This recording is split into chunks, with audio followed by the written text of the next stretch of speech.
took like a dive early on in your career by deciding to do a record about jail with an artist like Styles, who wasn't a commercial record, right? And then when you look at that decision and where you are now, like how much do you think that benefited your career?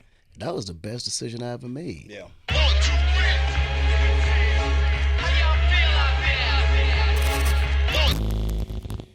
Brand new Gasoline by Sheesh, featuring the legend himself, Akon, live on the Punchline Academy. Sheesh, yeah. So Akon, so obviously you took like a dive early on in your career by deciding to do a record about jail with an artist like Styles, who wasn't a commercial record, right? And then when you look at that decision and where you are now, like how much do you think that benefited your career? That was the best decision I ever made. Yeah. You know, because I think a lot of people don't know that the record Locked Up was released originally without Styles. Yeah. And we had such a challenge on platforms, radio, you know.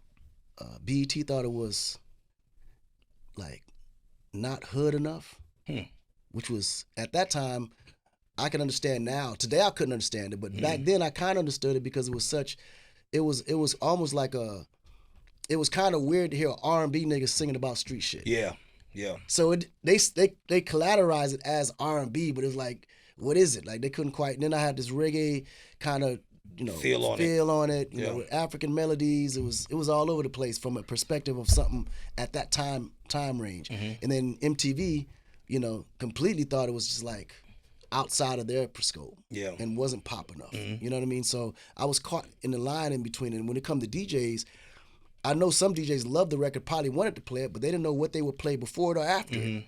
You know what I mean? So more because of the subject matter of the record, or I think it was a combination of all of it. The only thing that people really related to was the beat, because the beat was clearly hip hop. It was a vibe, yeah. Right? But the fact that I was doing more R&B at that time, it was tough to kind of figure out exactly what it was. So when Styles got on that record, it gave it the identity. Yeah, it gave it the stamp, and people could identify with the record. Now it's like, okay, this is hip hop. Yeah. Even though I never, you know, kicked a verse in my life. Even now, if you look in all the charts, all the genres, if you look at how they categorize me as a hip hop artist, but I never rapped. Yeah. But that record gave me identity. It was like rap and B. Yeah. The reason why I called it hard and B because it was probably the hardest R&B record ever in history. Right? Facts. So I coined hard and B on a jail bus. You know what I'm saying? Even though it was R&B, it was like straight hard and B. But after that, it became the norm once that became, because then R&B became more aggressive. Yeah. You know, more edgy, and then it just now turned into what it is what today. we hear now. So when you look at the sound, because obviously they give credit to certain people about the way technology has affected the way the younger generation portrays their artistry. But I mean, at the end of the day, none of that's possible without you putting out the artist that makes that go, right? 100%. So how does that make you feel as a person? Like, forget Akon, the artist, like as a person to know that you have the everlasting imprint on music and the way it sounds today. Nah, man, it's a mission accomplished. Yeah. Like every time I listen to the radio or hear music today, it's warms every my heart. person. On every time, like straight up, because you got to think. One thing about us from a convict music perspective, we made a lot of things industry standard. And, you know, like prime example, like a lot of people, and you can check the roots, like we was, well, pretty much from a producer's standpoint, I was the first producer to put a producer tag on a record.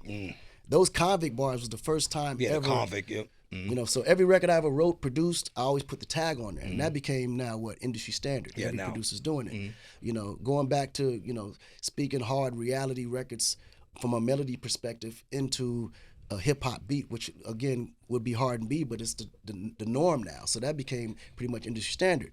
When I introduced T-Pain and we introduced auto-tune, we were the first to do it on that level from a hip hop perspective, and that became. And people didn't know that auto-tune was a pitch correction program. So like people like Cher were using that technology it was before. Literally pitch correction. But when you guys came with Pain and gave it that robotic, like Daft Punk-ish type of sound, people wanted. We made it a style. Like this is, you know, because back then everybody had to sound different, had to be different.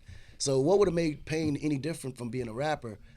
Until we turned him into a singer, you know, which became the Rapper Turned Singer album. You know, so that became industry standard. You know, then of course, as I crossed over into pop music, you know, I went into Europe and grabbed the DJ that nobody knew Because back then DJs would make hit records, and it was sponsored by the DJ. It would be his record, but you would never know who the vocalist was. It'd be some overweight girl in the back with a beautiful voice. I got the power, or any kind of records. You never really knew. So I sat down with David and David Guetta, and I was like, what happens if we would put an A-list artist on a song that everybody knew on one of these dance type tracks? And when we did Sexy Bitch, that became what is known today as EDM, and is now industry standard. And then from there, I just retired, went to Africa, and built what you see today as Afrobeat, which is now, again, from a culture perspective, industry standard. So we always try to find something that's going to impact the business as a whole versus, just kind of, dibbling and dabbling or taking a style, but we want to bring something that people can actually lag onto that can not just help my career, but help anybody that's influenced by it.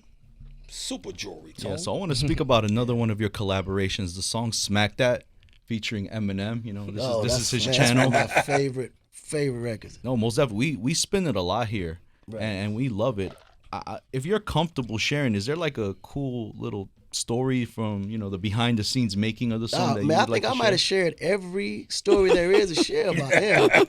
You know what I'm saying? But it was interesting because M is like a shadow. Like he's like those. He's the guy that you can't just pop up on him. He's not. He's always hidden. Like so.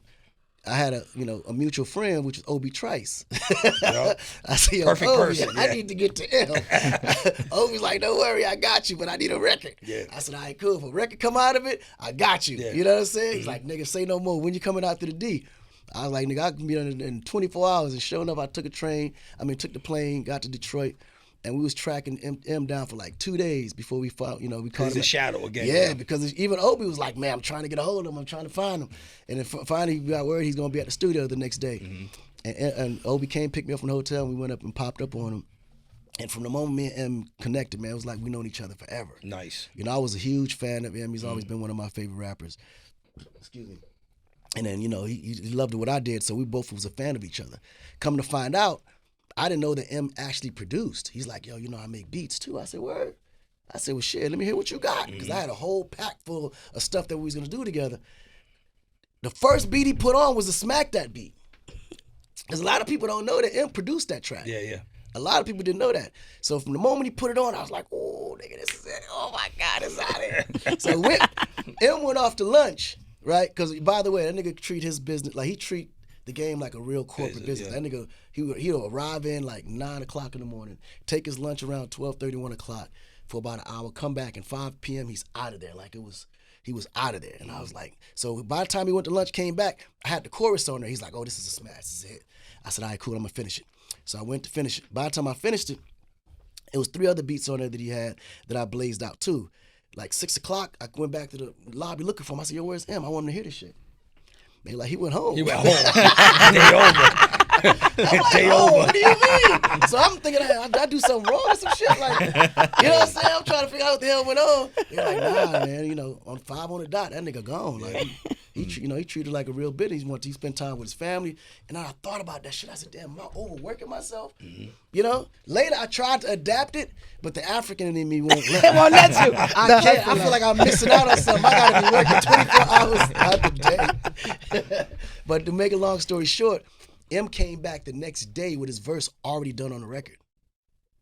I was like, this nigga. Dope. And it was unbelievable, bro. And after that, it was, it made history, man. Yeah, super incredible times here at the Punchline Academy. So what's coming up next for Sheesh? What can the fans expect? Man, more music. More music? More music. Yeah. Like bro said, we gonna be dropping them every couple months. Okay. You know what I mean? We just gotta stay consistent with quality. Yeah. You know what I mean? Quality's important. Quality. Yeah, it's like important. A lot of people is consistent, but it ain't so much quality. Yeah. You know what I mean? We here to raise the bar. Yeah, I feel like the bar on the floor or something. Me personally, you know what I mean? Like it's low. Like, we trying to make it to where you need a rocket ship to go reach it. That's a fact. You know what I mean? Like about. we gotta elevate the game and bring what we bring to the table and make it even better. You know what I mean? Well, True Jewelry here from Sheesh on the Punchline Academy, Sirius XM, Shade 45. Make sure you support the new single that's out now. Let's play some Left Lane Heat. Be back here on the Punchline Academy. 1, 2, 3.